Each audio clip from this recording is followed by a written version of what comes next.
Welcome to Kenton Teaches. Enjoy the video.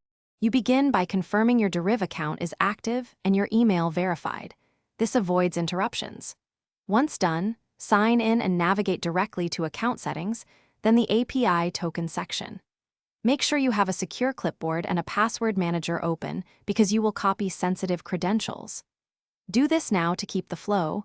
Delaying verification or skipping a secure storage step creates extra work later and increases risk of token leakage. You now generate the token. Click Create New Token and enter a descriptive label so you know its purpose later.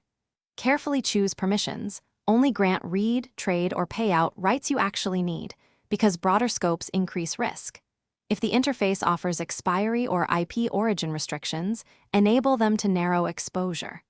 Once configured, confirm and produce the token. Copy it immediately into your secure password manager. If you wait, the token may not be shown again. Finally, test the token with a basic authorize request to the Deriv API to confirm it works. If authorization succeeds, store the token in your encrypted password manager and avoid plain text files. Make a habit of rotating tokens regularly and deleting any that are no longer used. If you experience authorization failures, immediately check the token's permissions, expiry, IP or origin restrictions, and ensure your system clock is accurate. These are the common culprits, and you. Thanks for watching. Please subscribe if this video was helpful.